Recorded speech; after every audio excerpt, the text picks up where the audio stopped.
Thank you, Dr. Worrell, for agreeing to have this conversation today.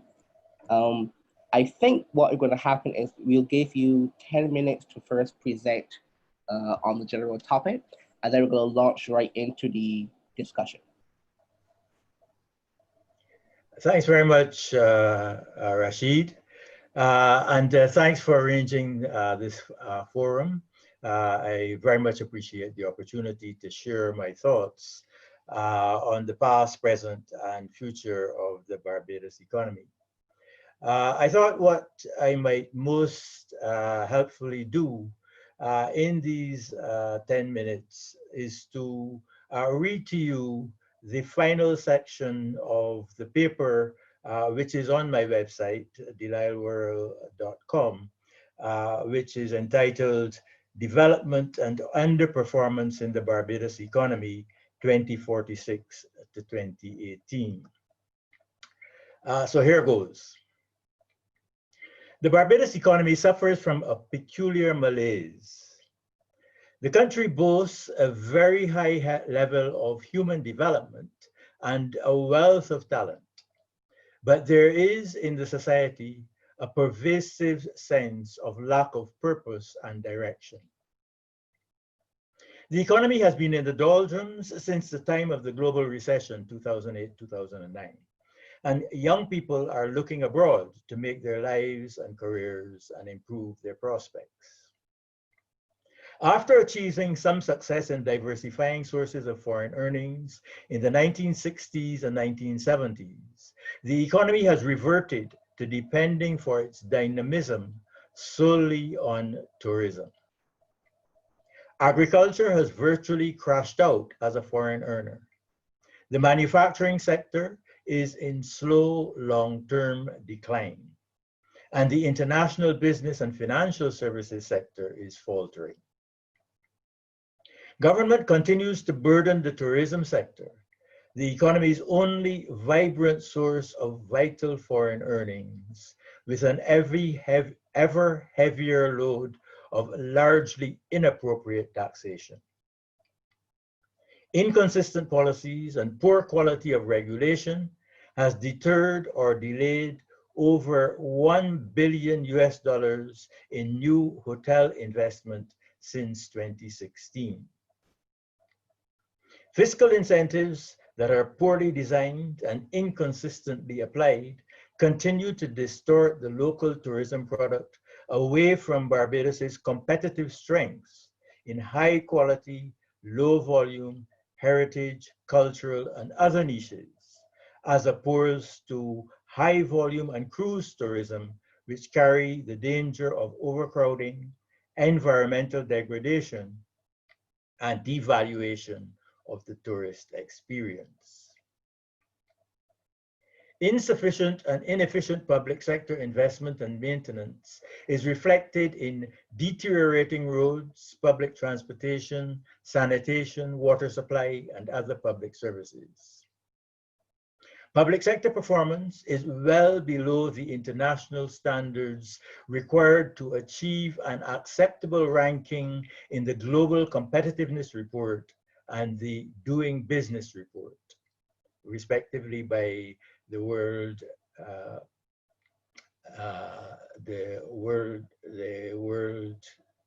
Economic Forum and the World Bank. Government policy is still characterized by capricious decision-making, inconsistent regulation, poor data and statistical flows, lack of timely publication of annual reports, and failure to make good on commitments. The new economic strategy, which has secured the financial support of international financial institutions, has increased the tax burden and resulted in unplanned layoffs in the public sector. The intellectual establishment, globally and in the Caribbean, has provided no new ideas for economic strategies for growth and development in small open economies like those of the Caribbean region. The current recommendations, unchanged for 4 decades or more, are for domestic economic diversification, and regional cooperation. Those recommendations fail to reflect today's reality of a Caribbean nation and economy that transcends national boundaries and answers to no single sovereign. It comprises a network of social, familial, cultural, business, and economic connections and transactions that reaches across the Caribbean and into the diaspora. The future development of the Barbadian economy depends on its contribution to the economic development of this wider Caribbean nation. Barbadian prospects for material betterment appear very appealing when seen in this light.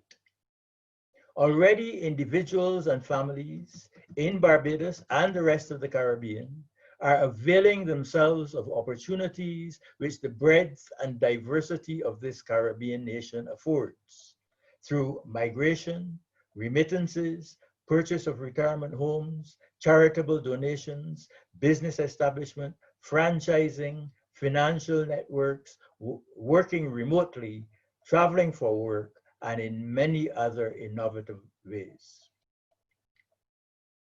Governments, including the government of Barbados, should reformulate national policy with a view to achieving progress in this regional context, to enhance the competitiveness and reputation of the Caribbean in the global market.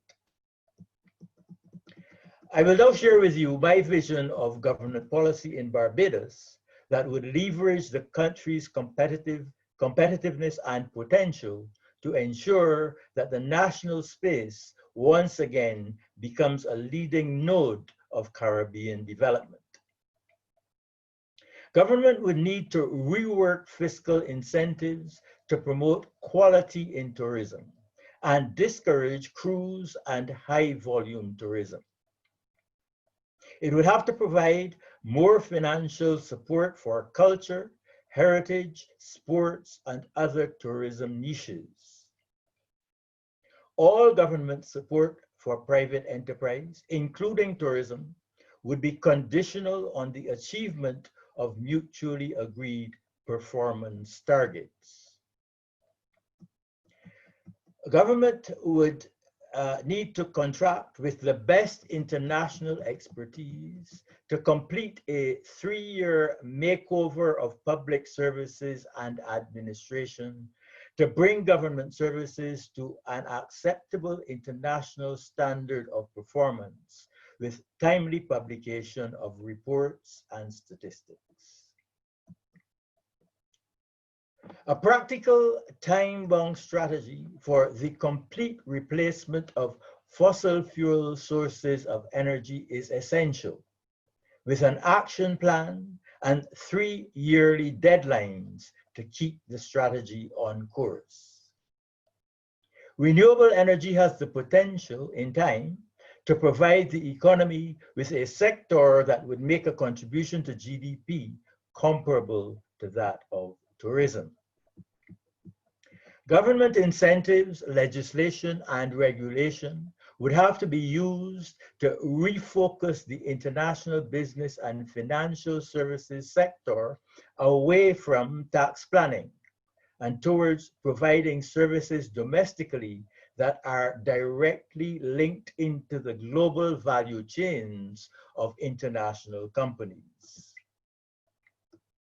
Government would need to form strategic partnerships with international transport companies for the development and management of the Bridgetown Port and the International Airport, with a view to providing major nodes in Barbados for international transport networks. The education system would be upgraded to provide language skills from the earliest years of schooling, together with improved quality and familiarity with modern communications tools consistent with the country's outward orientation. The domestic currency, the Barbados dollar, serves little purpose in an economy which is oriented to the outside world. It should be abolished, and the US dollar, which drives the economy both in terms of income and spending, should be used as legal tender in Barbados. Barbados's legal and regulatory framework should be recast in support of a new regionalism which incorporates services networked across the Caribbean and the diaspora. Barbadians and members of the Caribbean nation are securing their future and making a name for the Caribbean nation on the global scene. All told, including the diaspora, the Caribbean is a mere sliver of humanity, but the people, the culture, and the achievements of the region are legendary. The responsibility of our governments is to find appropriate and creative ways to ensure the parallel development of regional governance through policy reform that reflects the realities of the 21st century and the possibilities that are opened up by new technologies. This vision of the Caribbean's future was written in January before the onset of COVID-19. In response to COVID-19, Barbados's immediate challenge is to revive tourism, the source of 2/3 of the country's foreign exchange receipts. Our Prime Minister should use her high global profile to spearhead a Caribbean-wide initiative to establish common protocols for all travel to the region. That effort must involve all members of the Caribbean Tourism Organization, as well as the major airlines serving the region, major hotel chains, and the managements of airports at both ends of journeys to the Caribbean. It should be coordinated by PAHO and by the World Health Organization. Thanks, and I look forward to your questions.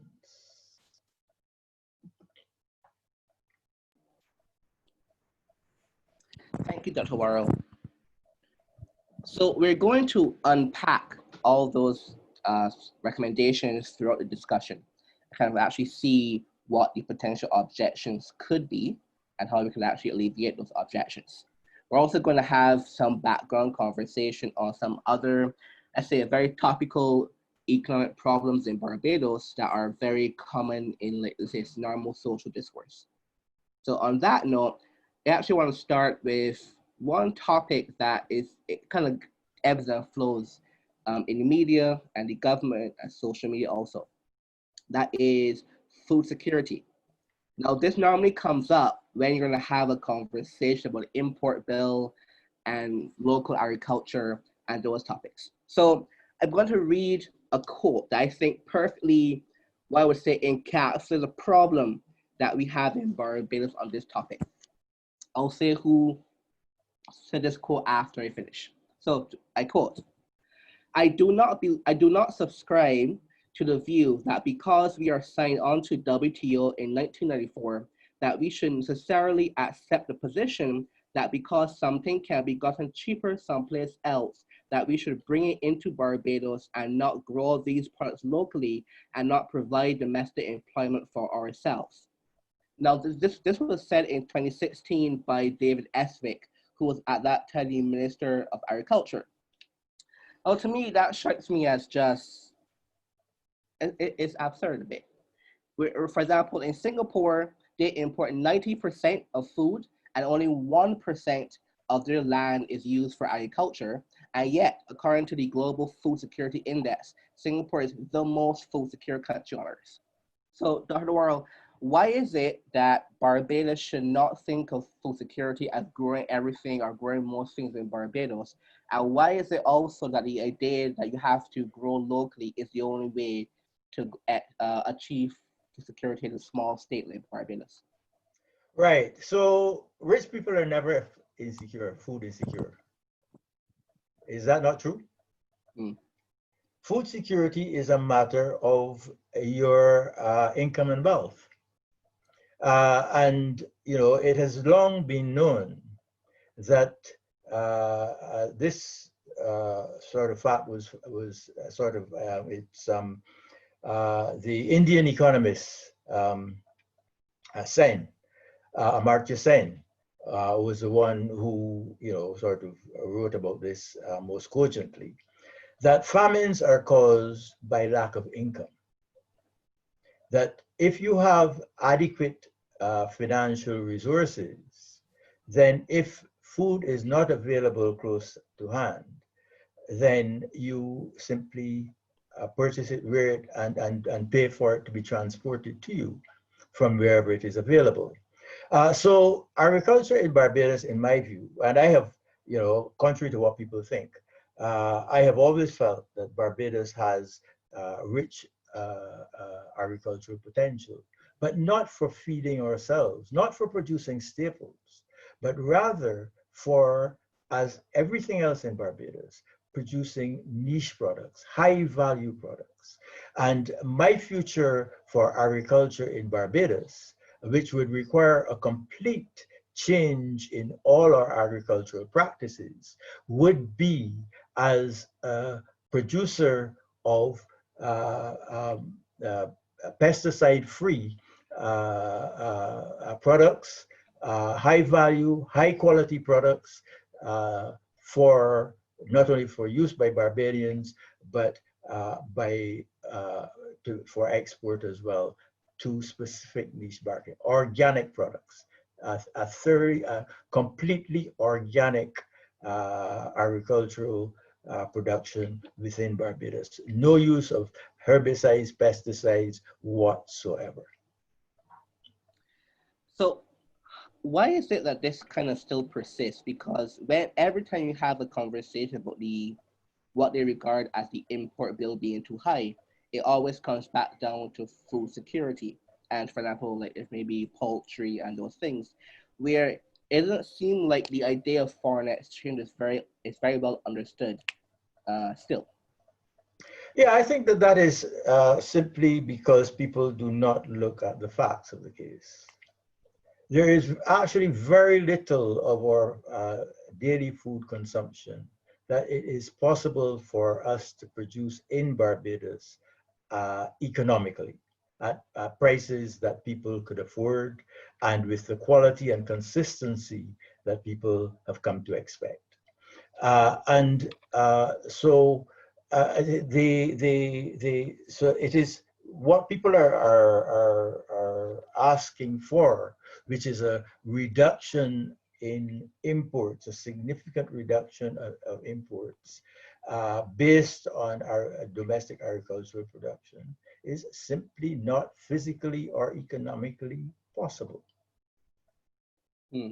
Yeah, because it seems like, for example, with let's say poultry, you could, for example, have let's grow the poultry, let's raise the poultry here, but still all the inputs to actually raise the poultry and stuff have to be imported anyway.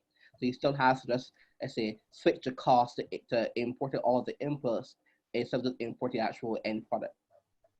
And more than that, I think that the kind of poultry production that we should be doing is free range chicken, not the kind that the kind of production that we are actually doing right now. And I think that applies to all agriculture at the moment.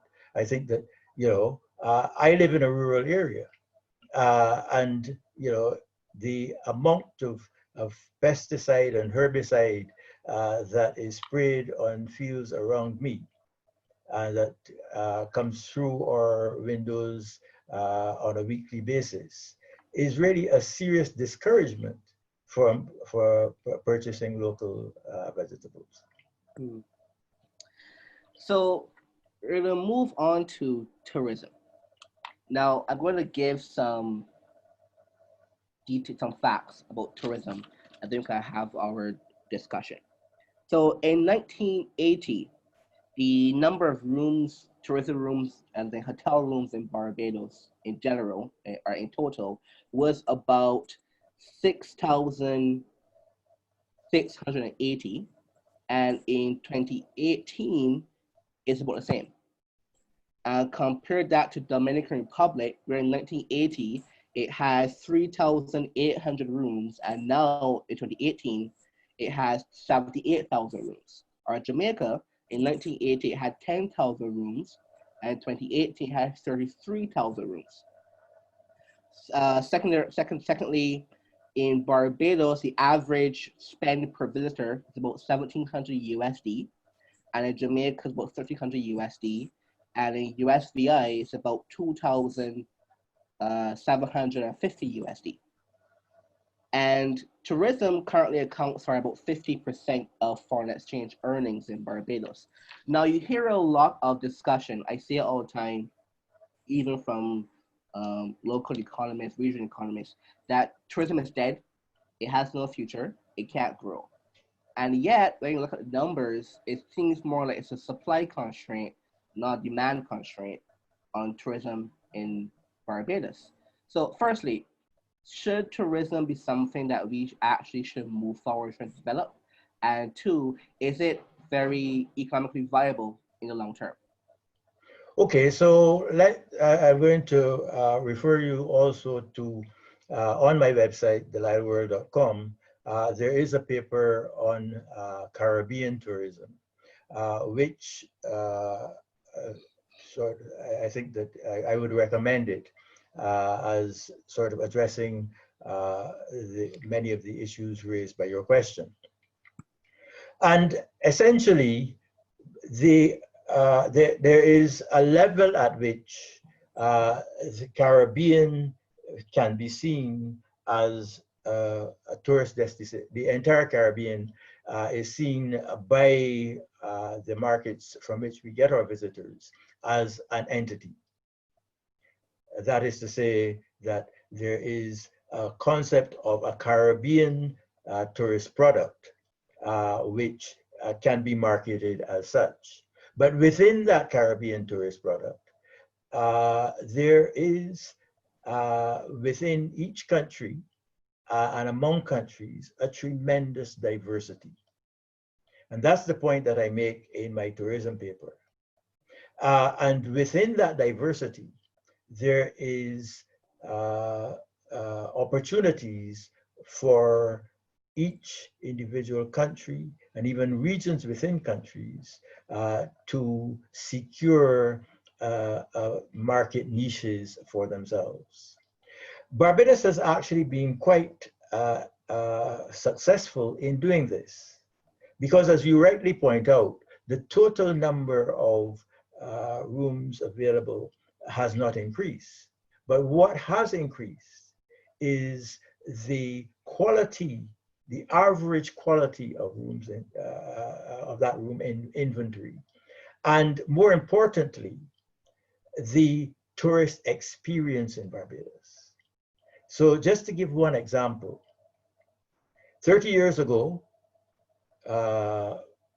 whenever it is that you give your first number, we would not have had the variety of cuisine and the variety of restaurant and eating options that we have in Barbados today.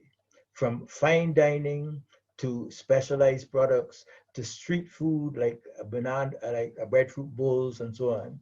We have an immense variety of options that are specialized, that are unique, that give rise to particular peculiar Barbadian institutions. And that is, you know, the way in which you add value and which you move your product up the ranks. And the training that we have given within or that we have provided over the years within our tourism sector, the increased level of professionalism within our hotel sector, these are things that distinguish Barbados and that allow us to actually, so that if you look at the foreign exchange earnings from the tourism over the period, you will see that they have increased by multiples, even though the room inventory has not increased. There is this common objection that tourism is not something that Barbados should be doing. We should be doing some other kind of main industry, for example. You know, tourism actually has been one of the world's most successful service industries. Uh, you should be aware that um, countries, as they become more developed, the services sector is the sector that grows relatively rapidly. And tourism actually is the most accessible of these service sectors. And we must recognize the fact that if you read my paper, the paper that we're discussing, you know, I do make the point that it is the tourism sector that has been responsible for the material increase in the continuing material increase in the livelihoods of Barbadians. So, you know, when my story begins in 1945, Barbados was an impoverished country based on sugar agriculture. Opportunities to raise that standard emerged with the development of tourism and manufacturing. Manufacturing has fallen by the wayside. But thanks to the increasing professionalism that I mentioned, the opportunities for people to build professional competence as chefs, barmen, managers, accountants in tourism, and so on, and also the IT and the opportunity to, you know, that communications and peer-to-peer networks like Airbnb and so on have offered. All of these things have enabled us not only to enrich the tourist experience, but also to provide quality jobs for Barbadians and to add value to our tourism product. I remember reading a blog post by the, I believe he's still currently the head of the Barbados Econ Society, Simon Nathan, who you're familiar with. Yeah, I know One of Simon. the things I found odd with the post is that in it essentially it was for new tourism, where he argued that because tourism jobs are low paying, that is a good enough reason why you have to pivot away from tourism. Of course, it was not mentioned why actually tourism is actually very important for foreign exchange and so forth. But is it should it be the case that Barbadians should be even aspiring to work in tourism industry because it is, let's say, and it's still very seasonal and it's very low paying work. So Rashid, you know, we live in a market economy. The things that get done, and the reason why tourism has risen to prominence is because entrepreneurs, workers, and investors have seen the opportunity there. One of the themes of my paper on Barbados, is that government policies have had very little impact on the overall direction of the economy and the things that have emerged to drive the future of the economy. So you know, it is the economy of Barbados really is the result of the individual decisions of all Barbadians and all people who see investment opportunities in Barbados. And where do they see those opportunities? They see those opportunities in tourism. And they, as I said, they have actively enriched the opportunities that arise in that sector. And other sectors have the potential to develop. Government's responsibility is not to tell people what they should and should how they should or should not make their living, or where they should put their investment. Government's responsibility is to observe what people are doing successfully and what are the needs that they have, which the government can use its resources and its both on the revenue side and on the expenditure side to provide support, finance, and incentives to ensure and to ensure or to assist private enterprise in the things that are the objects of their entrepreneurship. I agree with that. In the paper, I think you made a very surprising point that is almost like completely unheard now. In 1980, you said Barbados' economy was actually more diversified than it is now, because at that time tourism was still now completely important. At that time, manufacturing was also important, and sugar was still not dead as it is now. So you also said that one of the reasons why manufacturing declined so heavily in Barbados was because, one, the government expenditure didn't actually properly promote it, and also there was a shift to Trinidad as a destination because of the devaluation in the currency at that time. So, is it the case that Barbados should kind of try again to get back more manufacturing into the country? I'm not sure that will work given Bangladesh, Philippines, they exist. So Rashid, that is not a question for the government. That is a question for all Barbadians. Hmm. That is a question for people who have Barbadian entrepreneurs. And they've answered that question.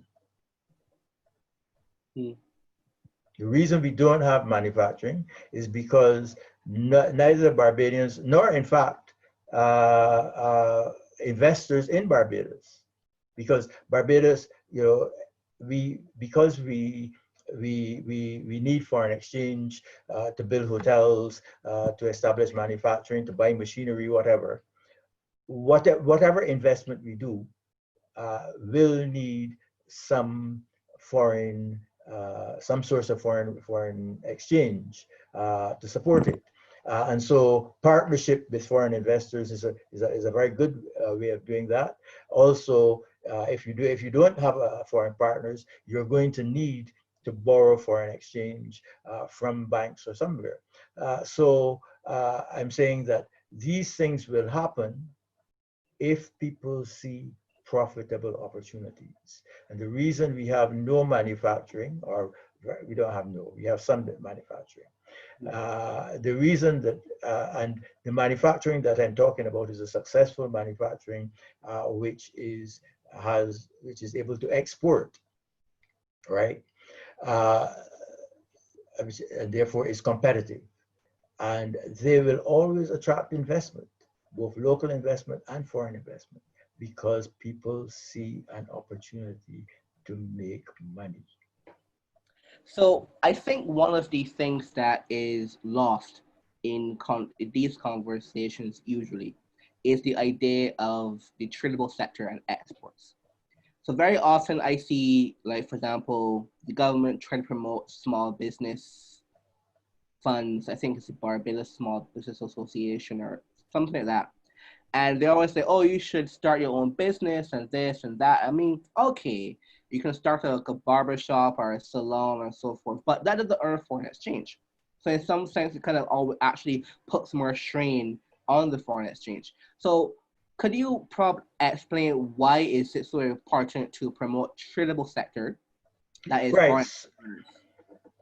Right. That's a critical issue for Barbados. The way that the economy of Barbados works is that we sell things that we can make competitively, which is mainly tourism at this point in time, but there are also some manufacturing things that we sell regionally and internationally. And we have also made some efforts in the area of international business, and we can talk about that. So this is how how the economy operates. We sell these things for US dollars, and with the US dollars, we support our lifestyles. Because everything that we need to maintain a modern quality of life depends on purchases from abroad, right? So where does small business fit into this equation? The foreign exchange that comes in circulates in the domestic economy before it ends up as imports. So you get your salary, which you get in Barbados dollars, because that begins the circulation, and then you spend it at the supermarket. So the supermarket employs people and so on. The hairdressers and so on get their share of the product. But then they need to import things for their own sustenance, as well as materials and supplies and so on for restocking. And that's how the foreign exchange, that's what the foreign exchange is ultimately used for. But in the interim, a number of small businesses have a continuing source of income. So a small business is very important for employment creation. And not just in Barbados, but in all society, all economies. But the small business in Barbados depends on a vibrant foreign exchange sector, in our case, a vibrant tourism sector, because that is where the fuel comes to start the entire process.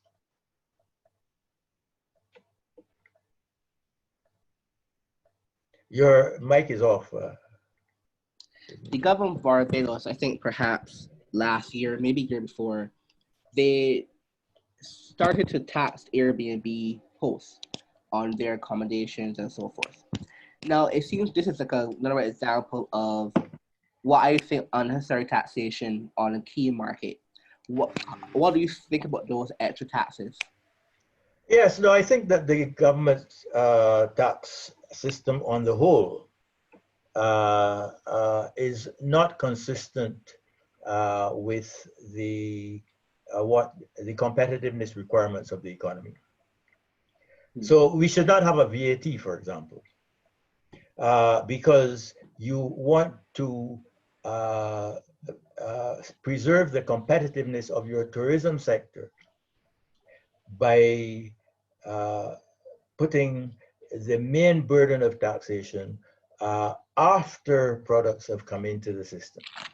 You don't want to add to the cost of your tourism product at any given level of quality. You don't want to add additional tax burdens. In a sense, you're adding an additional anti-competitiveness layer to your exports, which is what you need to get the engines of growth started. So to the extent that you are putting additional taxes on the Airbnbs and so on, you're simply aggravating a tax system which is already biased in the wrong direction. I think that's a good segue into our next topic, which is taxation. So you wrote in this paper we're discussing that, to quote, the switch to VAT, this happened in 1997, the switch to VAT worsened the impact of the tax system on the distribution of income, increasing the relative burden on the lowest income groups. In 2018, VAT accounted for 31% of government revenues, twice the contribution from personal income tax. Now, firstly, I think it would be surprising to most people that such a large amount of VAT, such a large amount of revenue actually comes from VAT. People say, oh, just a small addition to revenue, so to shore up costs and shore up that kind of stuff. Why was it that in 1997, which is actually in my lifetime, that the government changed to VAT? Yes. Now, there's a paradox in taxation in general, that the most equitable tax and this is established. This is something that the numbers will show you. Is the income tax. because the income tax is graduated in a way which moderates the effects of increasing wealth. And that's why you have an exemption at the bottom, because the people who are getting a minimum wage, they their wages are fully taken up by their living expenses. Whereas as you go further up the ladder, have you've covered all your minimum expenses, your transportation, vacations, et cetera, et cetera, et cetera, and you now have additional wealth, which is a good thing, and should not be. You don't want to take all that wealth away, but or that income away, but it means that that person will not feel the pinch as much. Let us put it that way, from the income tax. So the income tax has that as a built-in sort of what should I say, a fairness mechanism, right? VAT, sales taxes, import taxes, all of these other taxes do not have that. So if and that's the difference between what is called a direct tax, which is a tax that is put directly on income, and an indirect tax, which is a tax that only affects income when it is spent, okay? So it is a well-known fact of government revenues that direct taxes are more equitable, are fairer than indirect taxes. So 40 years ago, 30 years ago, we had a balance between direct taxes and indirect taxes. The balance actually was a little in favor of direct taxes up until about 1980. And indirect taxes were a smaller proportion. Those proportions were have been completely inverted, starting mainly with the introduction of the VAT in, was it 1996? 97. 97, and aggravated by the continuing increases in the margin of VAT. So the adverse effect on the equity of the tax system is a direct result of the fact that we now get such a large proportion of our income from an indirect tax rather than from the income tax. But that seems to me like, why is it then that the government persists in this tendency towards indirect taxation?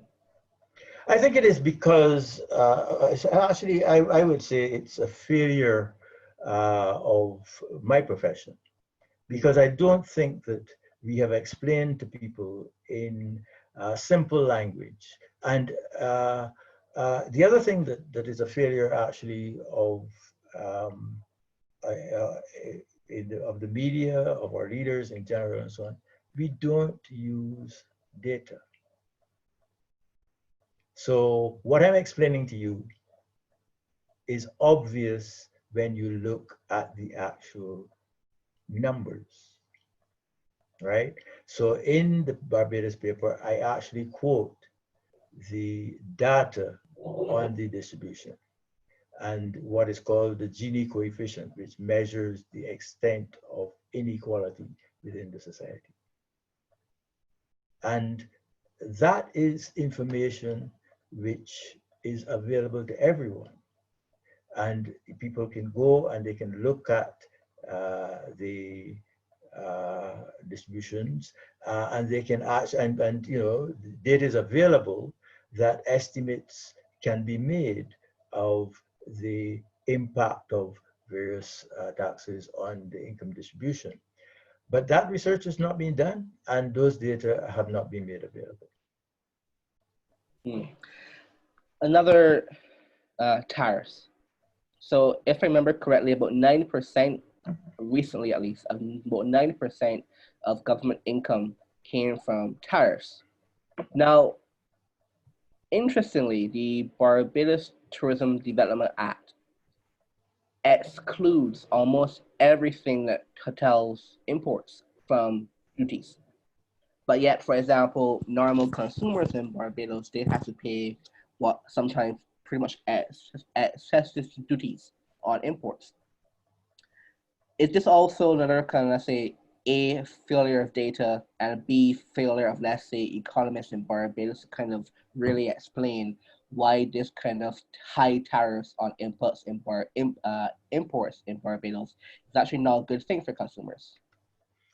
Yes, I think that again, the best way to make these arguments is by using the data and analyzing them to see what are the impacts in every case. The issue of exemptions for tourism and concessions for tourism, the main problem actually is not what concessions are given and the level of concessions or how those are applied. It is actually it's how the whole system is administered. So what we need is analysis which suggests what should be what is the best practical regime for the incentives for the tourism sector, and then clear outlines and administration processes which are independent of which do not require individual decision making. In other words, what you want to create is a degree of predictability that a potential investor in the tourism sector can see, can go to a website and can enter information about his or her investment and can get precise information for their projections as to what incentives, exemptions, and so on they would get without having to speak to any particular individual. And that the system should run in that way, in a way in which it is clear, efficient, and predictable.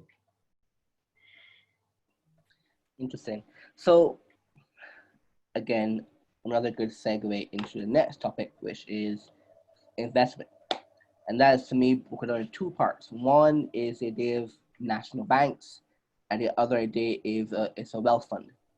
So, firstly, Prime Minister Motley said last year that she wished to establish another state-owned commercial bank to counter the threats of de-risking by international banks.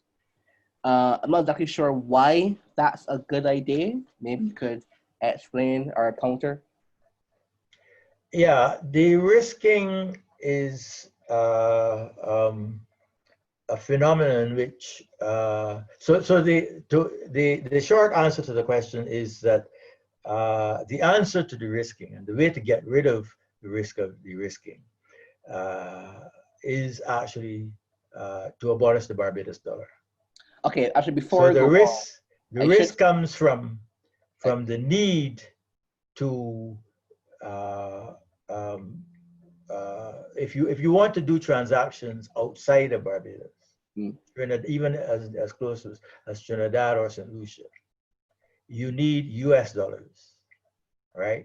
And because we do not have an agency in Barbados that issues US dollars, the bank that wishes to execute the transaction has to have a relationship with a correspondent US bank which has that access.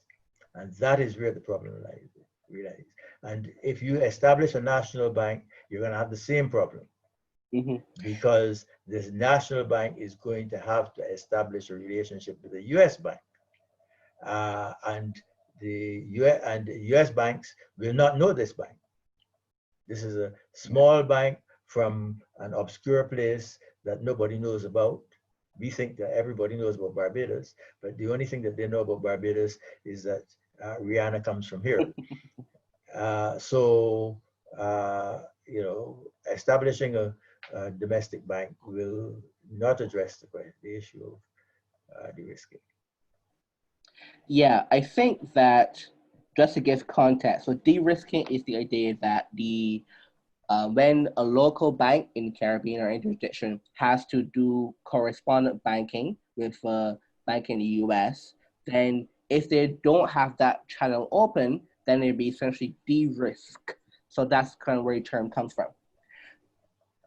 So one of the other things, I had this conversation with some friends over time. Why does Barbados have a sovereign wealth fund? And it just seems like if you have to actually depend on investment, then to do your own, investment fund managed on your behalf, for example, like Norway, like Singapore, like so on and so on, that it would make much more sense to have that kind of institution where it can actually manage on actual markets. I know, for example, that the Prime Minister said maybe her manifesto that they wanted to establish one. I think that's not been done yet. Why wasn't it done before and still hasn't been done now? So sovereign wealth funds are actually the only people that can afford sovereign wealth funds are oil producers at the moment, by and large. Because what sovereign wealth funds are remember, the sovereign wealth fund is not for investment domestically. The sovereign wealth fund is money that is surplus to your foreign exchange needs, which instead of leaving it at the central bank, where it is currently earning very little interest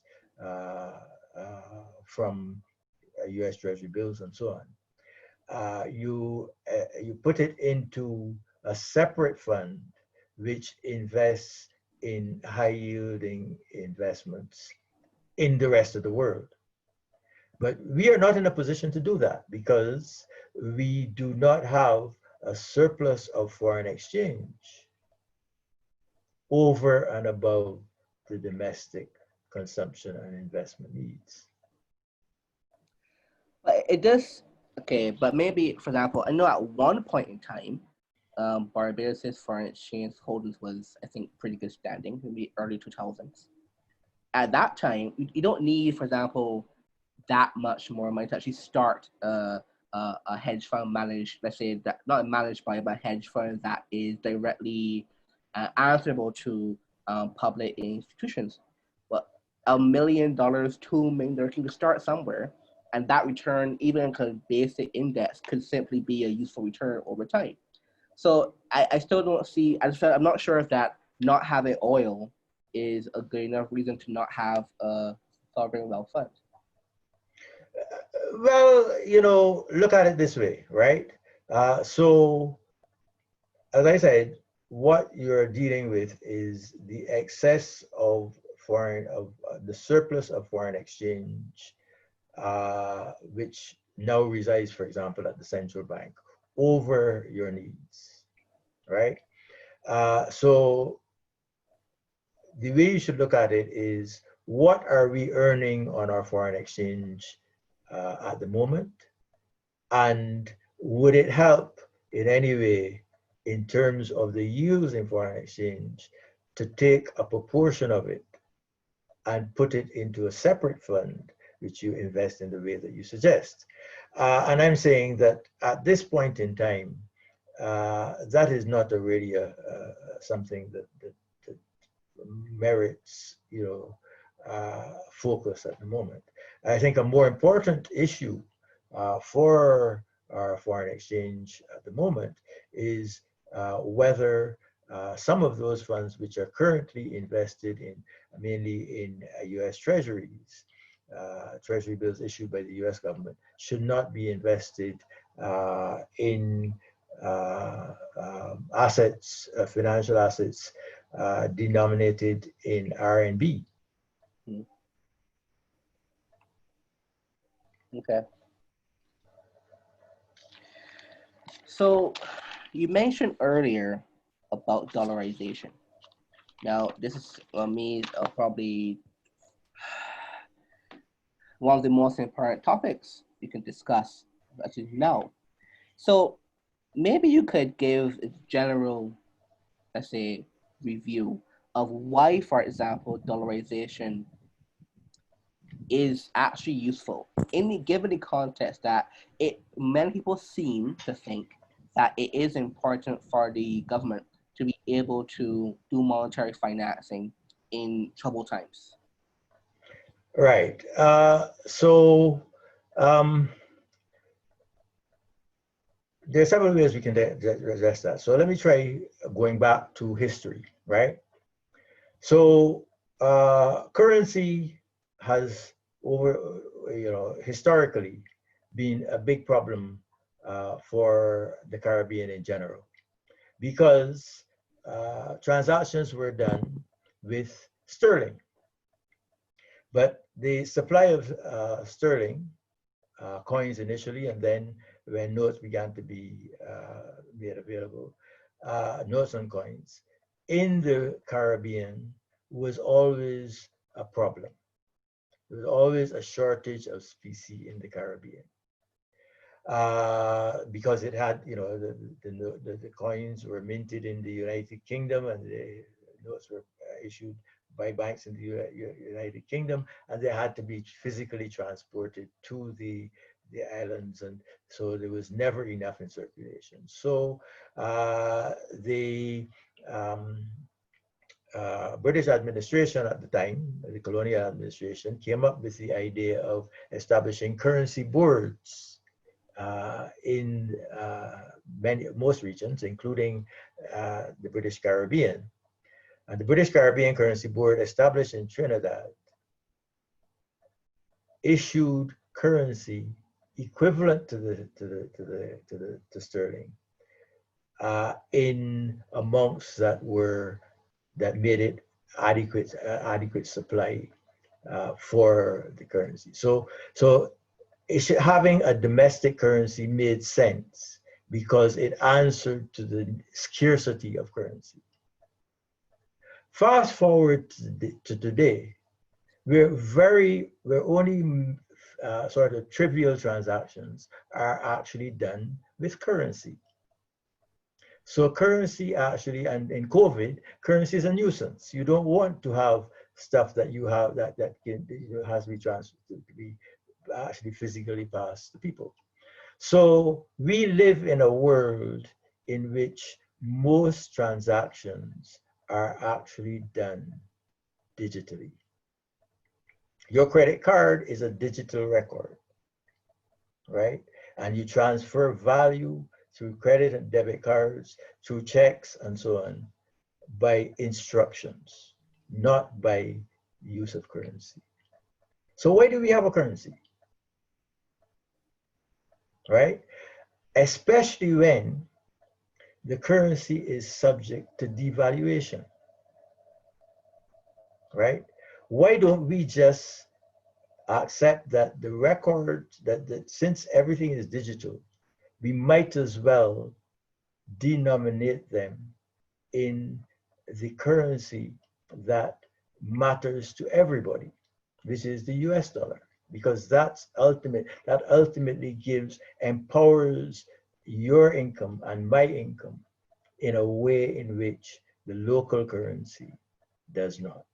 It didn't matter when local currencies were first issued because they were fixed to sterling.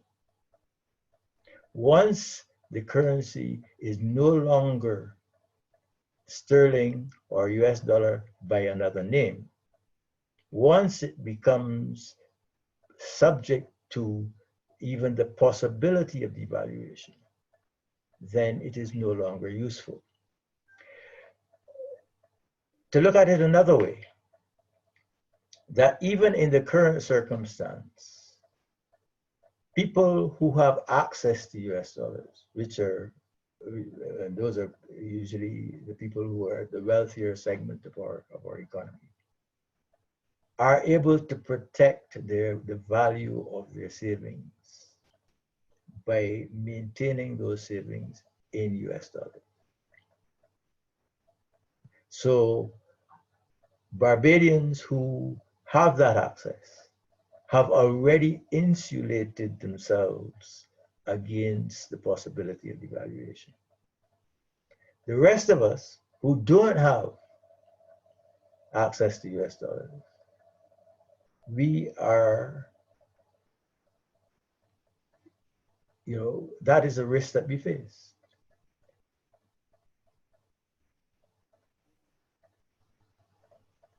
There was a persistent issue in Barbados about, again, the government using the central bank to shore up their fiscal deficits.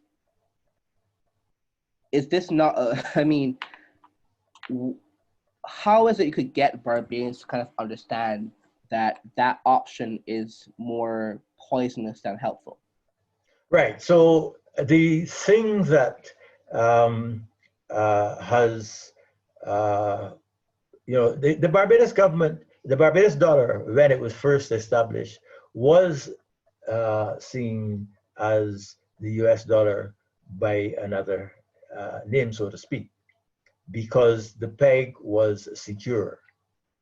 How does the peg come under threat? The peg comes under threat when the central bank lends to the government for the payment of salaries, payment of for supplies, and so on, for other current expenditures, when the government doesn't have enough tax receipts in order to meet those expenditures. How does that threaten the currency? It threatens the currency because the recipients of those payments will ultimately want to import stuff from abroad. So if it is wages that you have borrowed to fund, to pay civil servants, the civil servants will go to the supermarket and they will buy stuff, and then the supermarket will want to restock. And when they restock, there's a demand for foreign currency. But the origin of that finance was in Barbados dollars. So there is no corresponding amount to foreign currency. Okay? So it is helpful for the central bank to have the ability to supply that lending, but only if the government is sufficiently disciplined to take the necessary steps to reestablish the balance between foreign currency income and foreign currency outflows within a specific time, 6 months or so. But where the government, year after year, continues to borrow from the central bank, ultimately that erodes the reserve, the foreign exchange reserves, and the currency comes under pressure.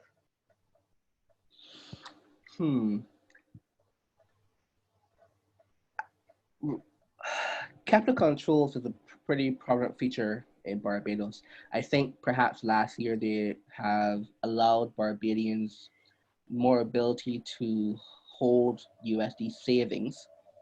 But again, these are kind of like at the margin. It's like, why don't they just actually go ahead and actually do a voluntary currency? It seems to be the only good reason is this backdrop of they able to kind of monetary finance away their problems.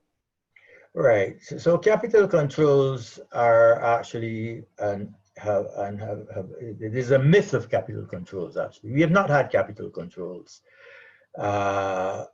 in the Caribbean, anywhere in the Caribbean, for a very long time. What we have had is, through the central bank, a kind of traffic policeman. If banks and companies want to move very large amounts of money into and out of Barbados, then there is a mechanism by which they coordinate that with the central bank. And the central bank never actually tells people that they cannot do transfers out of Barbados. Because if they did that, then people would take preemptive measures and move all their money out before the central bank had a chance to tell them not to do so. So the central bank over the years has been very careful not to deny any legitimate requests for money to be moved out of Barbados. What they have done is they have said to companies and to banks, we have, and depending on the situation with the foreign exchange reserves, particularly in times of difficulty, they have said to the banks, this is a delicate situation. There may be a danger of confidence in the domestic currency. So if you have legitimate requirements which are of a magnitude, an order of magnitude that could create instability, it is neither in our interest or in yours to do these all in one go. So to the extent it is possible, we phase them over a period of time so that there is not an excessive impact at one period of time on the system. And that is really the only effective exchange control that there is. Unfortunately, for reasons which are more political than economic, we still retain a vestige of requirements for relatively small amounts, 20,000, 200,000, depending on the thing. But that whole mechanism actually has been people have found over the years ways to get around that. So it is past time that we should dispense with that, and there may in fact have been some major modifications in that already. So we have two questions that relate to this topic. One is, if, for example, we were to eliminate the Barbados dollar today, what would be the immediate effect on the future of the economy tomorrow? So what? If it were done, and it has to be done very carefully, because and it couldn't be done tomorrow, because in order for it to be done effectively, you would need at least 6 months in which you would explain carefully to the population what was intended, how it would be done, and what the effects would be.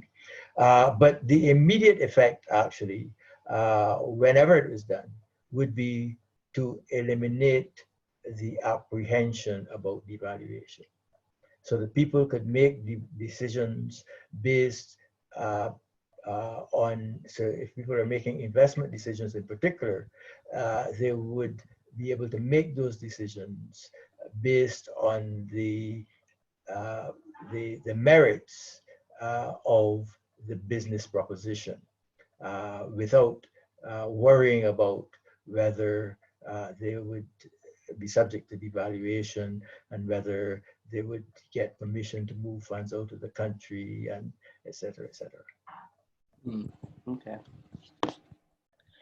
So again, this to me also again is a good feed into the next topic, which is a comment you made in your paper. You said public memory proved unexpectedly short. This was in relation to the 1991 crisis in the Barbados economy. I think, I guess I would expect public memory to actually be quite short, and it continues to be short. So what should we have actually learned and remembered from the 1991 crisis as it impacts us today in our current economic problems? So what I expected to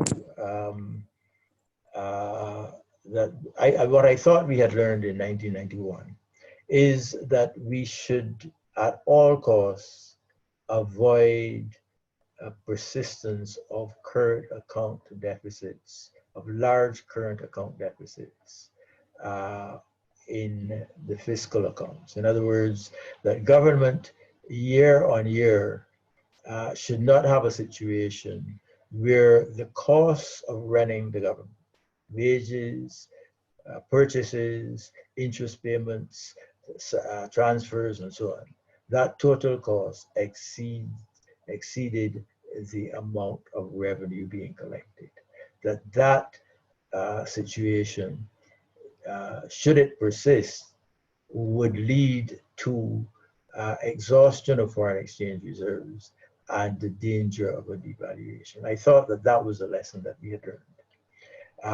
And it is clear that that lesson was not learned. There are a lot of papers, not a lot, there, well, a lot of papers written by local and international economists like Peter Blair Henry and so forth about the impact of 1991 political social decision making and why it was a very good case study on how partnerships in the governments and the private sector and public sector could actually work together. Now, again, although that did happen in that same period, we still never actually kind of kept that memory going forward. So even though Barbados is seen as a very amazing case study in 1991, we haven't really lived up to that kind of institutional credibility, what's it, 30 years later. You know, I think that, you know, I've always maintained this, that, you know, this notion that there are national characteristics, that Barbadians have more fortitude and they're more docile or whatever than Jamaicans or Trinidadians or what else. You know, that's facile, right? And in fact, we all, in all our societies, are as far as certain, you know, insofar as our business and economic transactions are concerned, are affected by circumstances and by motivation. And if we have good leadership, which provides incentives to do the right thing, then we get a good result. If we have poor leadership, which does not do that, then we get a bad result. I agree. I always find it very odd when I read, for example, like Ashimoglu, for example, in his books about say Barbados versus Jamaica. It never felt like the Barbados I knew or the Jamaica I knew. It felt like actually someone from like a 50-foot, 50-foot high pole looking down at things that actually to me doesn't actually make much sense on the ground. Kind of the whole idea of like, well, because Jamaica developed this way, Barbados went this way, that's why they have better policy making in different countries.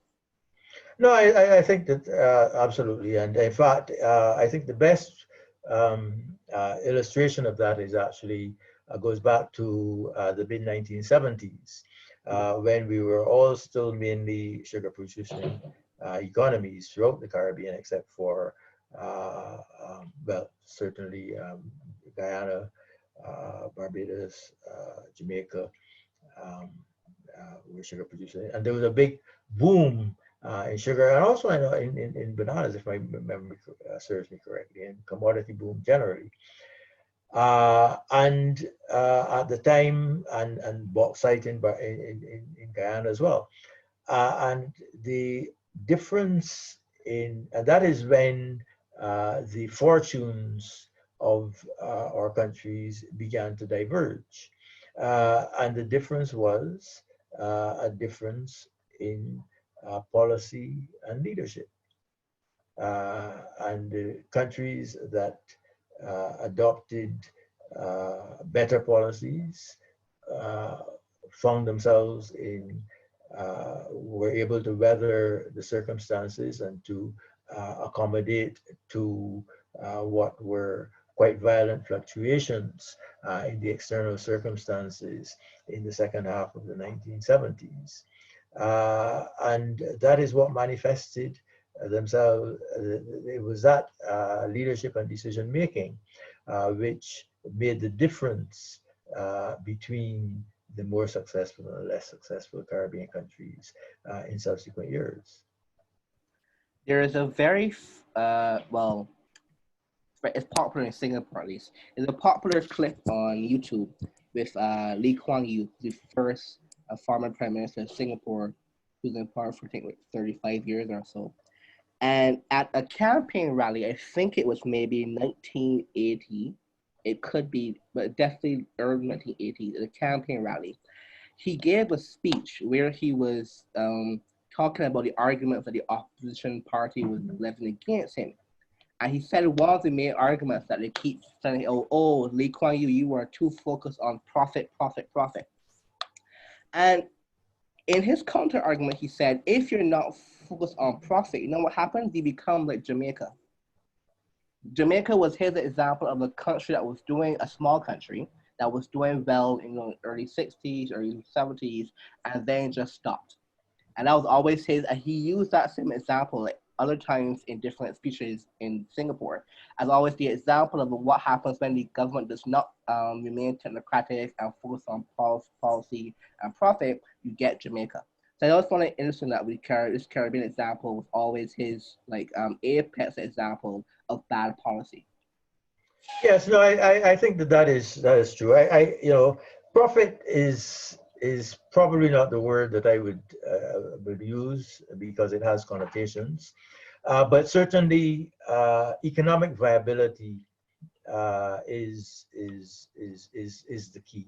If something, if any enterprise, any institution is not getting enough income to meet its expenses of operating, to pay its staff, to take care of depreciation, to ensure that it adopts new technologies and so on as they need, to take care of the fact that its machinery is going to become obsolete and it needs to be replaced and so on. If it is not making enough income to meet those needs, whether it is the government, whether it is a company, whether it is a small business, whether it is a non-government or organization, that entity will cease to exist eventually. Well, not a government will not cease to exist, but the government will find that if it has a domestic currency, that currency will become, will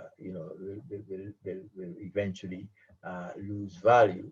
And if it doesn't have a domestic currency, then the quality of life of the average citizen in the country is going to depreciate. So I think that is from that point of view, I think that Lee Kuan Yew's remarks are quite apropos. And now that you mentioned Singapore, I made a discovery which was very interesting just a couple of months ago, because I discovered a bank called DBS, I believe, which the story was an interview with the CEO of DBS Bank, which is actually the largest and most successful bank in Southeast Asia, I believe. What does I discovered what DBS stands for and what the origin of the bank is. Rasheed, you probably know, but DBS stands for Development Bank of Singapore. So what began life as Singapore's development bank is now a private bank which is the largest commercial bank and the most, in terms of technologically advanced commercial bank in the region. Mm-hmm.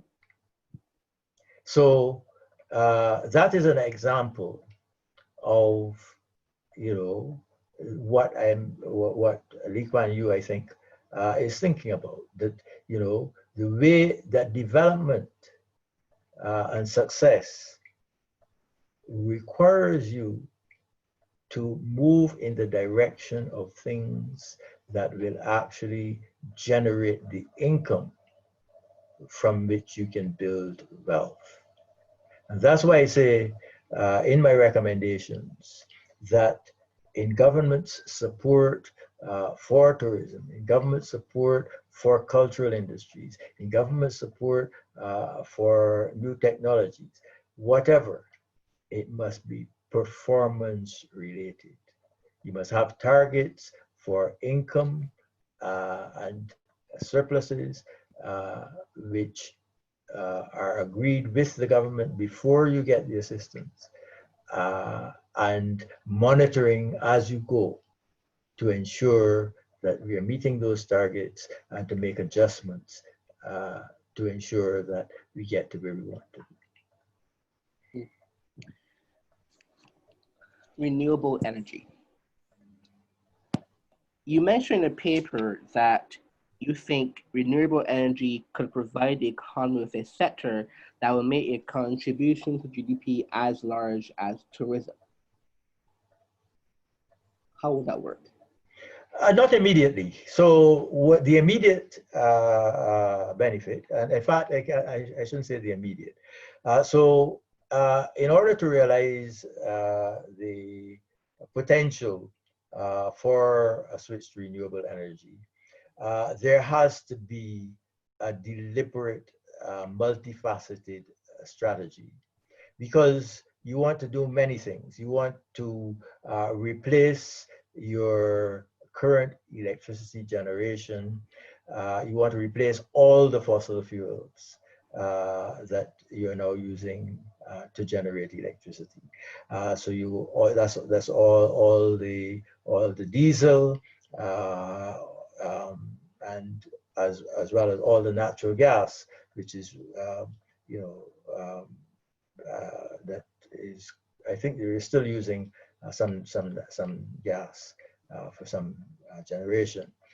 But you also need to replace all the vehicles and machinery that use fossil fuels. So that's all your cars, or your trucks, or your SUVs, or your lawnmowers, or your weed whackers, everything that uses fossil fuel. And you have to have a combination of wind, solar, and you need something else, storage at a minimum, which will allow you consistently to achieve that target. So if you do that, that's the first element of the savings. You will save, I think, in the region of $300 to $500 million a year, which is what is that US dollars? No, I think that's Barbados dollars, right? If my memory serves me, tourism brings about 2 billion Barbados dollars, and the fuel bill ranges between 300 to 500. I think it's even be higher than that, depending, of course, on the oil prices. But beyond that, now are the possibilities for developing levels of expertise in renewable energy and renewable energy services, which means that you can then sell those services to internationally. And once you build a level of international expertise, it's that enables you then to leverage your knowledge of the systems to build really powerful foreign exchange earning revenue generating sector. In terms of government policy, though, that is obviously, I say, a 20-year plan at least. Barbados government doesn't seem to be very consistent over terms of how the government has no strategy. You know, a strategy, as I have repeatedly said, would require, first of all, you'd have to have a strategy document with an action plan, because there are many players involved in it. There is a whole question of a system of investment incentives and so on. The simplest one, for example, is that if you want to, if you are serious, the first thing you have to do is to get rid of all duties on import and electric vehicles. That's the first thing you'd have to do, right? Electric vehicles would have to be free of duty. If you want to have it, and even then you would still be looking at you know, a 20-year or longer period of before you could actually get 100% renewables on vehicles, because the vehicles that you are importing in 2020 are still going to be on the road 10, 15 years from now. Right. Right. But that's only one element. The Light and Power company is about to commission a diesel plant. Oh, really? Yes. Oh. The so-called clean energy bridge, because and the problem is that the government has failed the Light and Power. The government promised the Light and Power that they were going to have at least 30 megawatts of energy generation from waste to energy in 2018, by 2018, right? So the Light and Power had some old generators which have come to the end of their useful life, and they've kind of kept them going in expectation that the government would have commissioned the waste to energy plant. As you know, that has not yet. That is still, you know, in the speculative stages. So what the Light and Power has been forced to do, since you know, we obviously we don't have the capacity to do a 33 megawatt, because the plants going out, I think, are about 30 megawatt renewable energy in the short run. They've been forced to install this 33 megawatt plant so as to have sufficient capacity to meet the peak needs. But that actually prejudices the 100% renewable strategy, because that plant is going to have a lifespan of about 30 years. Right.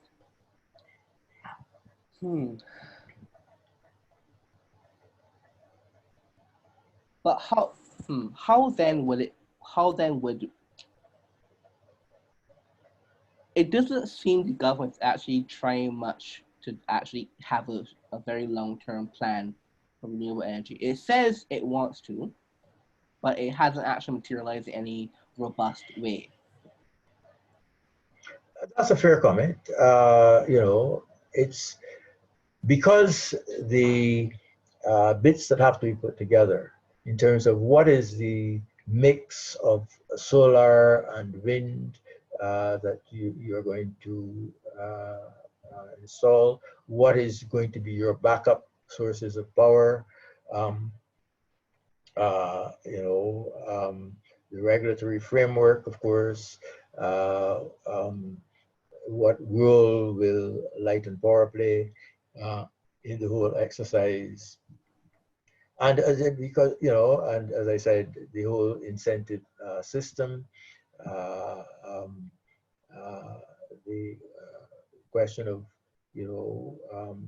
how are the various elements going to be financed? All of these things, I think, are and the whole issue of a complete switch in terms of transportation and other uses. All of these are things that I think are things that can be solved, right? But they have to be dealt with in an internally in a consistent way between the various elements. And so that is why you have to have a long-term plan which lays out all these interactions and lays out what progress you expect, I'm suggesting 3-year segments. So you're starting, you develop the plan, which is fully articulated and which is accompanied by an action plan, which contains all the relevant elements and the relevant actors and so on. You have annual reports on the plan. And then every 3 years, you have a full consultation in which you look at what, all the various elements in the strategy, and you do revisions based on the experience at that point in time, things that work and the things that don't work. And then you reset the plan for the rest of the period.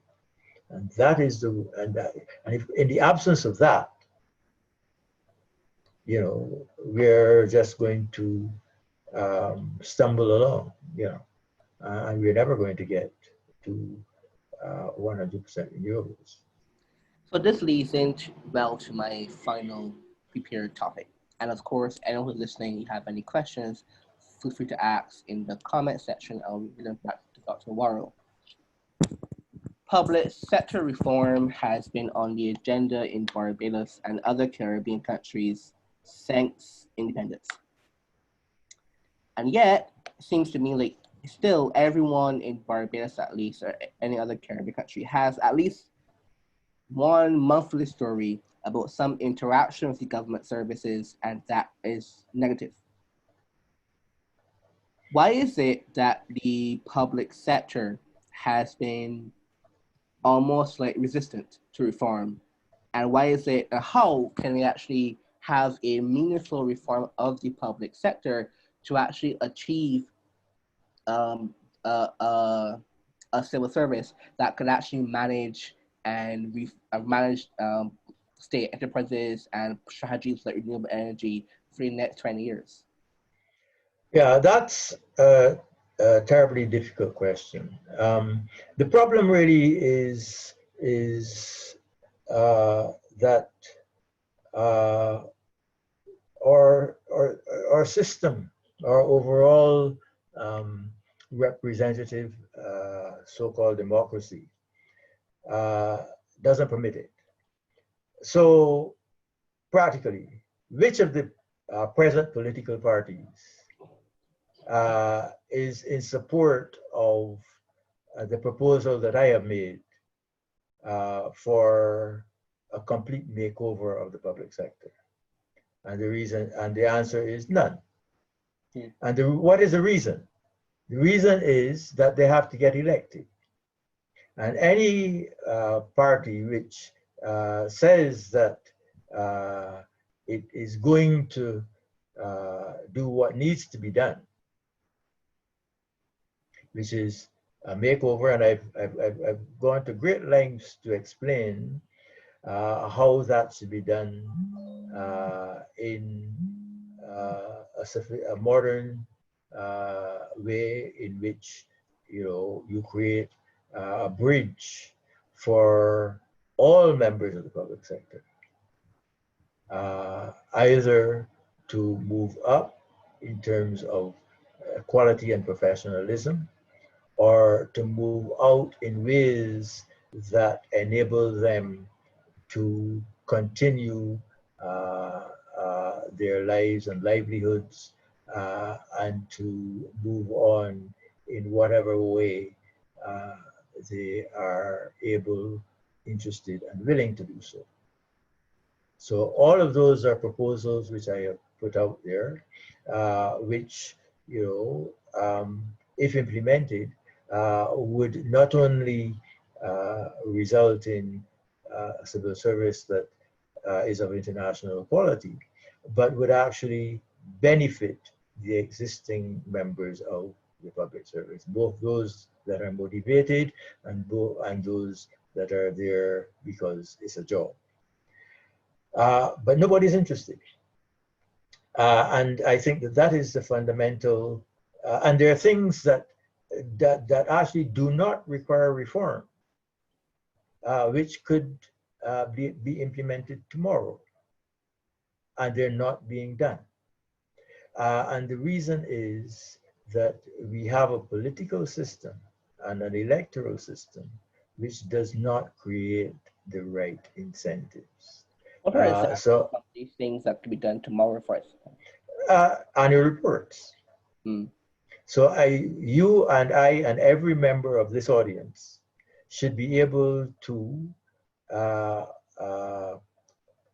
on these computers that we're looking at right now, be able to call up the report of the Transport Board, the report of the NIS, the Central Bank report, the report of the UWI UWI's annual report, the hospital report, the report of the Ministry of Education, for every year. So the report for 2019-20 fiscal year, which ended in March, should be available on the website. And you should be able to see what progress has been made on all the elements of their mandates. And you should be able to go back and review that over the years, right? And that should be an essential element of the performance. The other thing that can be done immediately is independent, professional way of selecting people for the boards of directors of all corporations. So is it the only reason why this is not done because it would require, actually I don't know, it's too much effort on the part of the government? Why is it not done? Well, you know why it's not done. I know why it's not done. Because it's not in the interest because our political system is set up in a way that that would well, it doesn't the incentives are not there for those things to be done. So how do you build or farm these incentives? Because very often, especially with younger people in Barbados, when we talk about the government, I can't really say it's a very optimistic conversation in most cases, but we prefer it to be optimistic conversation. So how can we actually motivate or incentivize government agency to actually have these more reform-oriented or forward-looking strategies? Very good question. And I think that is the value of conversations like these. The answer is that people must understand that the only way that we can get roads that are fixed, water supply that is reliable and consistent, garbage collection that is efficient, a sewage system that actually works, a modern sewage system. The only way that we can get an efficient tax administration, the only way that we can get informed, data-driven fiscal policy. The only way that we can get these things is if we institute the basic reforms, the basic makeover that is necessary in the public sector. So that if we want to, and even more immediate things like a law and order, a court system that actually functions, you know, unless we take the first steps towards the makeover that is necessary, it has to start from the top. Then,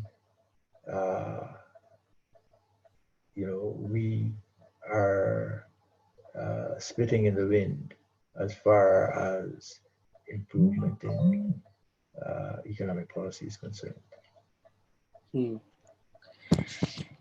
Okay, so does anyone have any questions to pose to? I see a question from Andre about the benefits of investing in the RMB as opposed to US dollar. And the thing is that, you know, ultimately,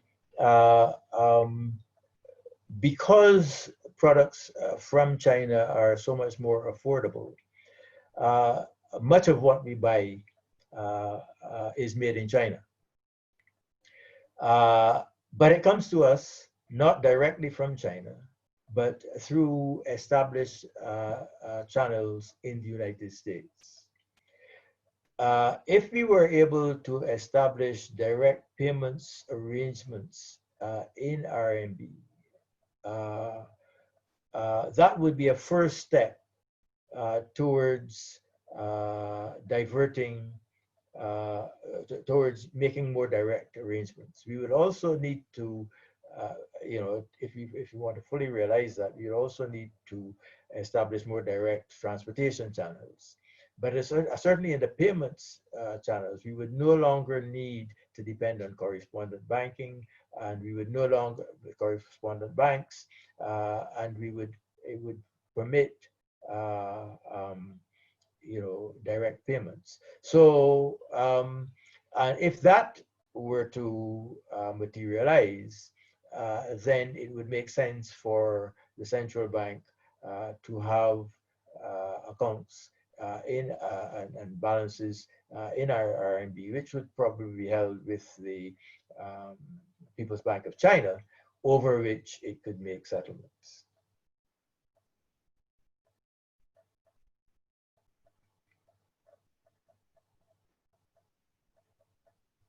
One question also that came in by email is about a dollarization.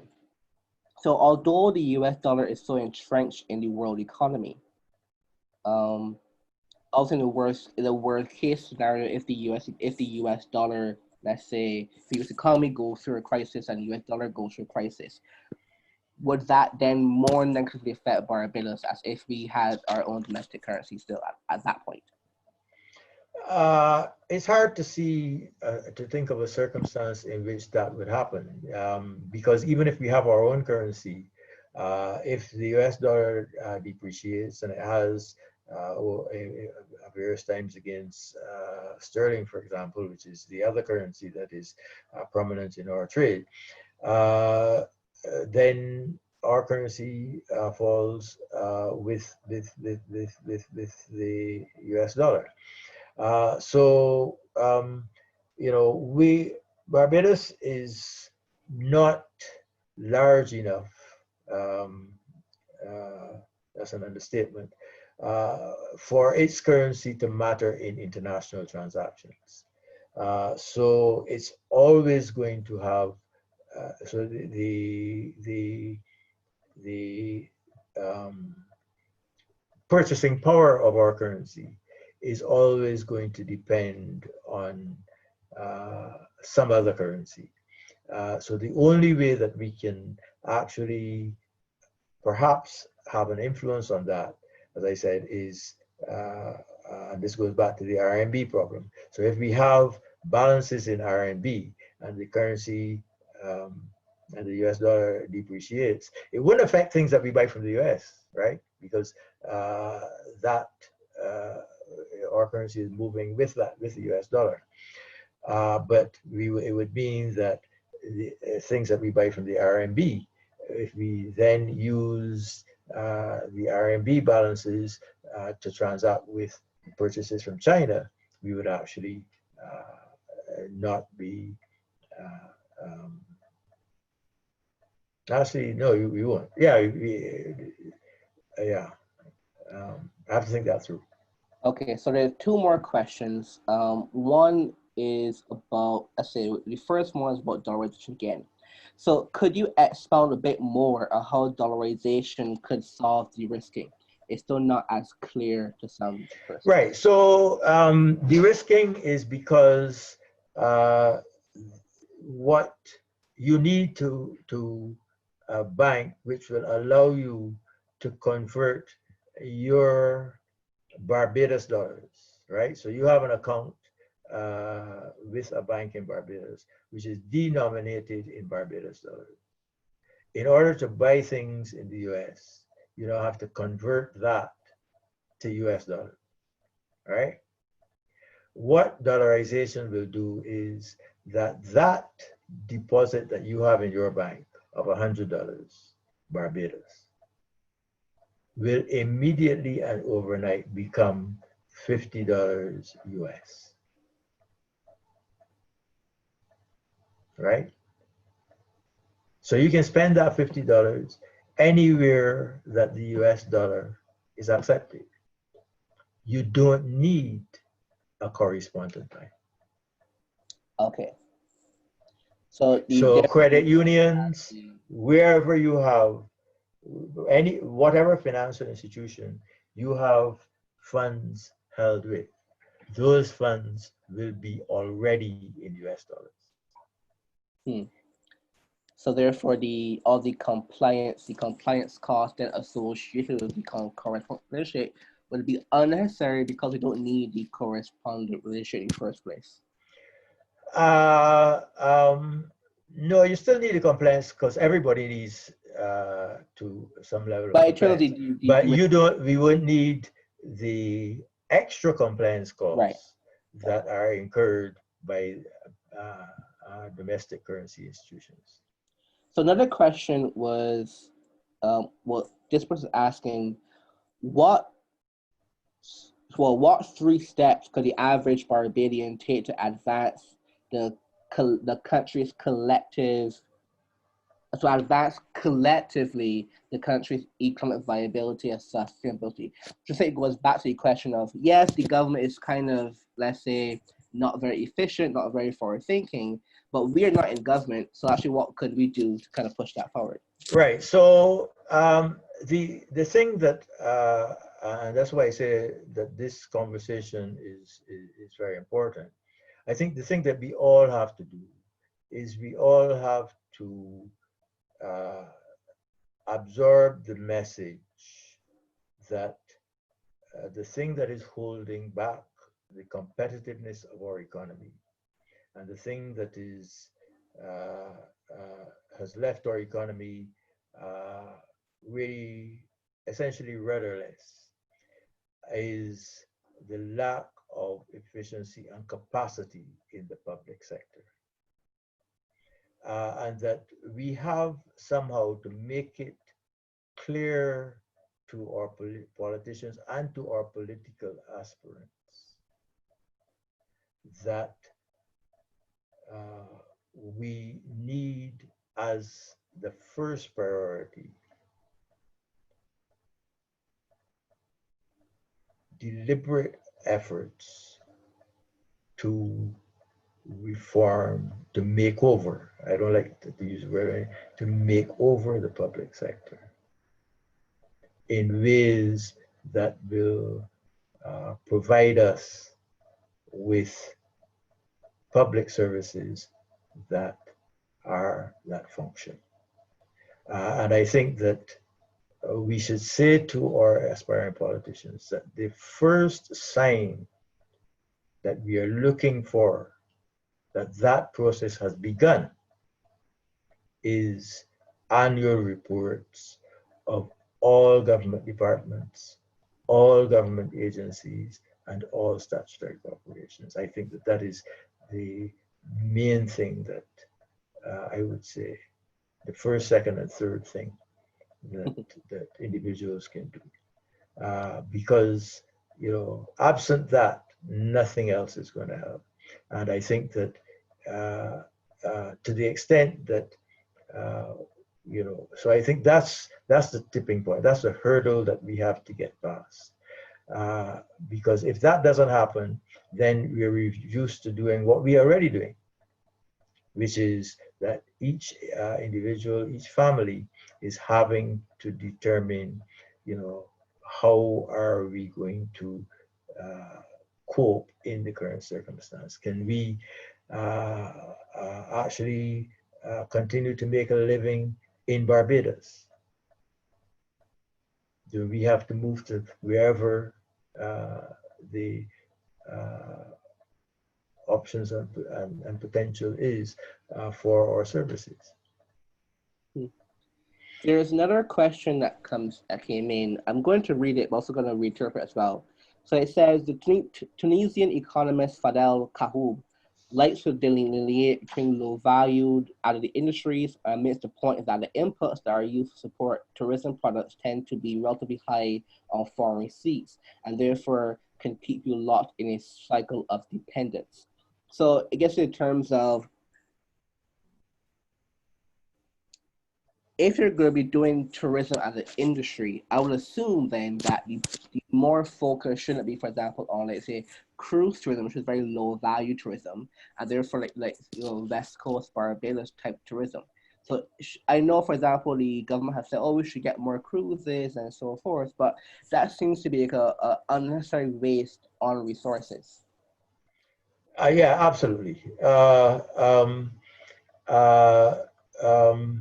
I think that, contrary to current policy, that cruise tourism of the kind that we are engaged in really is, going to be very bad for our overall tourism product. It is going to, and it has already started to result in the overcrowding of certain assets in the local tourism market, and that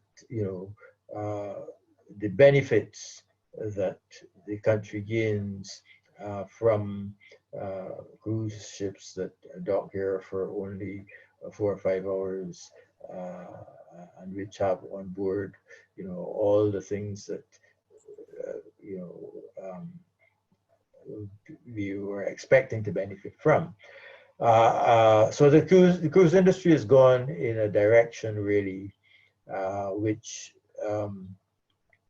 really makes it very that there's so little benefit in it that it's not worthwhile. There's an interesting twist though on cruise on the cruise industry. And I'm aware that in Costa Rica, for example, they have small cruises that focus on, that are educational in a sense. So they go to marine parks, to nature reserves, and so on. And they are led by people who are professionals in these areas, so that you have unique experiences, and you also learn a great deal about the flora and fauna and the ecology of the country. Now, that kind of tourism is what that kind of cruises is perhaps what we might want to encourage. But certainly these mega ships that we have been we've been focusing on are the anathema of the kind of quality tourism that we need to be encouraging. There's a follow-up question. Is there some like in-depth research on this topic, or when we talk about tourism product, is it always aggregated? Is there any research that kind of breaks down into different segments and kind of optimize for one segment or the other?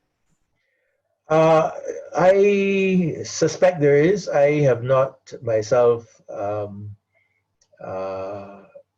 you know, it's not an area in which I have done sufficiently extensive research to be able to answer the question definitively.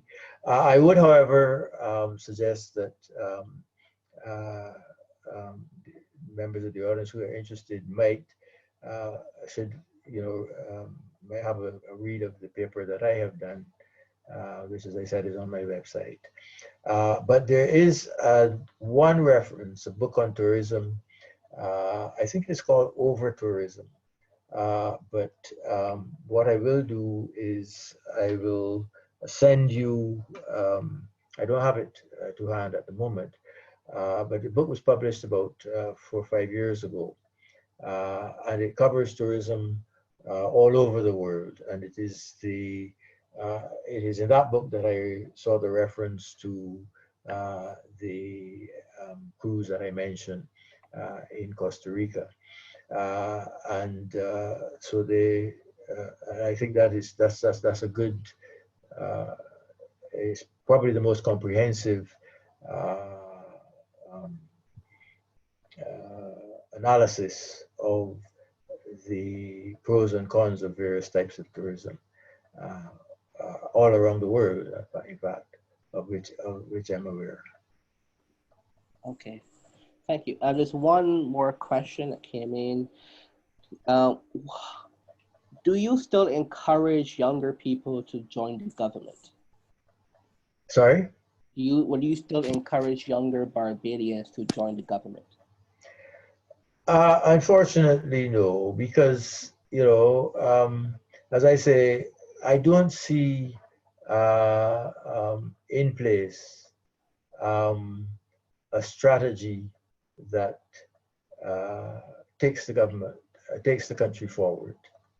You know, it's all old politics, and there's not.